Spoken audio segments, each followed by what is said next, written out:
Over the years, Rockstar has created some of the most impressive open-world games, with each new game striving to be more ambitious than the one before. This kind of approach led Rockstar to slowly transition from a studio that made games on a yearly basis to a studio that delays them instead.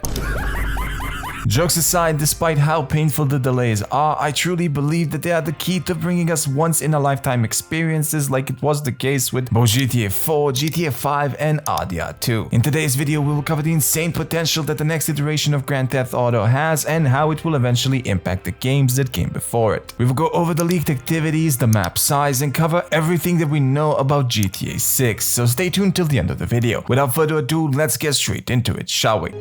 Originally planned as Project America's GTA 6 seemingly went into pre-production sometimes in 2014 after the release of GTA 5. The original idea for it was to include both North and South America as well as 4 protagonists which would have their paths intertwined at some point in the story. And again, knowing that this concept got canned makes me feel like this every time I read about it.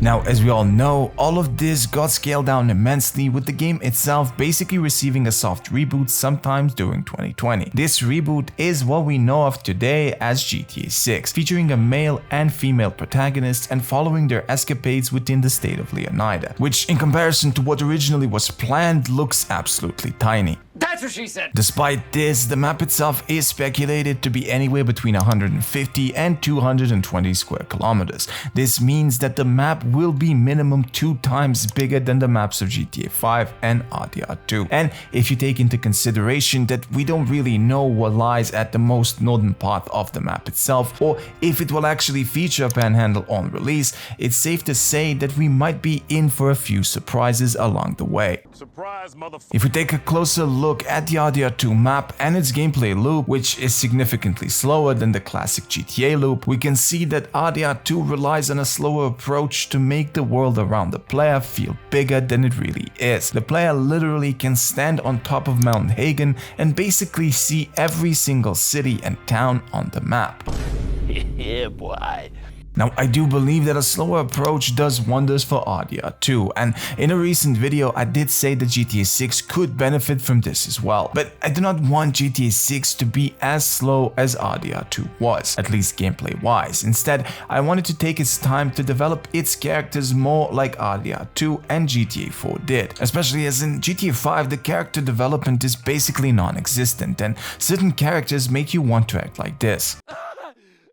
Now, when you compare the map size of GTA 6 to RDR2, you can easily see that it will absolutely destroy RDR2 in size alone. Stop it, get some help. The map itself is not only expected to be bigger, but also densely packed on every turn. In the leaked files from 2022, we could see mentions of Bohemia, Yorktown, as well as Sundown, which still haven't been showcased in the official promotional material. Add to this Vice City, the Keys, the Grass Rivers, Watson Bay, Hamlet, Ambrosia, as well as Port Gellhorn, which at the time of writing this still isn't fully mapped, but is expected to be the second medium-sized city contrasting Vice City itself. Are you sure about that? At least that's what we keep telling ourselves while injecting high doses of copium.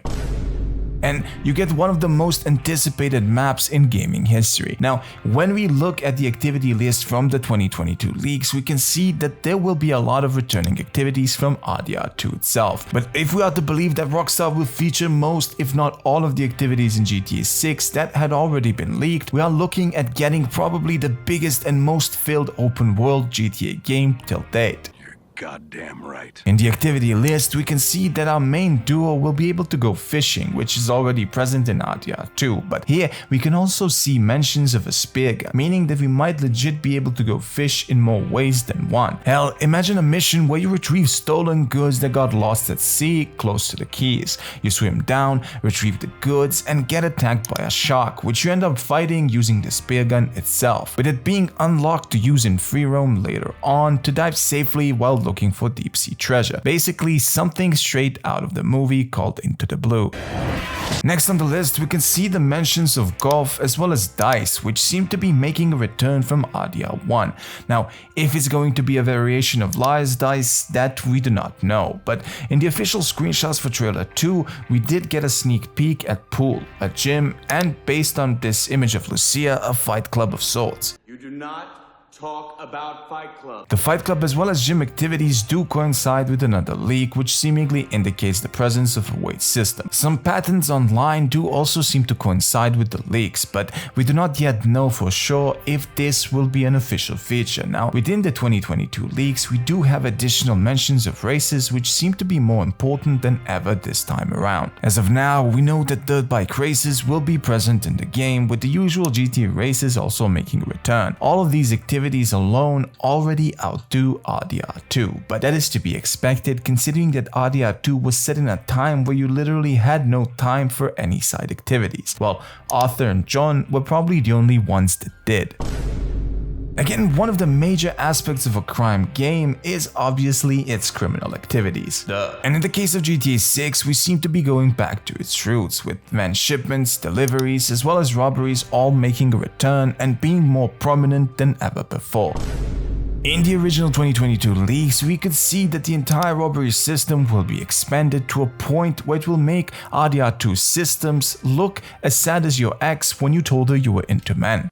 What? Now, if we are to believe the leaks that came out after 2022, as well as the reports made by Jason Schreier, GTA 6 will feature the most enterable spaces out of any GTA game before. When looking at the PDFs containing the leaks, we already see mentions of places like the Malibu Club, the pawn shops, the Jack of Hearts, which was featured in Trailer 1 and Trailer 2's promo material, as well as a plethora of supermarkets, bars, restaurants, apartments, and laundries. In the PDFs, we can see that the laundries will seemingly be used as fronts for actual money laundering, with both Jason and Lucia being able to actually launder money themselves by buying certain businesses. All of this legit makes the entire size of GTA 6 even more massive than it actually is. And you know what else is massive? And when you take into consideration all of this, with the fact that they seemingly want at least 50% of the buildings to be enterable, we might be looking at one of the biggest achievements in video game history. Now, a while back, a few patents did leak in which certain new technologies were mentioned for the creation of detailed interiors.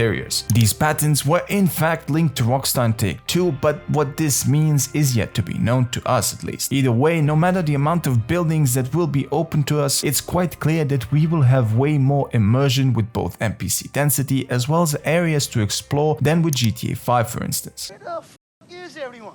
Now yes, RDR2 is a masterpiece itself and will probably never be topped in terms of storytelling and characters, but no matter how you feel about it, GTA 6 will undoubtedly top it in terms of everything else. And I'm not saying this because I'm an RDR2 hater. Hell, my channel is openly supporting that game at every possible turn. I'm saying it because I know that chaos in a modern world setting sells better than a deep story-driven crime drama set in a time that half of the world isn't even interested in. Either way, I know that Rockstar is doing their best behind the scenes to provide an even more grand experience to the GTA community due to the success of RDR2. It might not hit the same story-wise, as Arthur Morgan will never be topped in terms of writing, but graphics, gameplay, and the sheer fact its map will fit 2 or 3 RDR2s inside will make RDR2 look even smaller than it actually is when we compare it to GTA 6 in a few years. Of course, if World War III doesn't happen before GTA 6 is released, then someone comments this.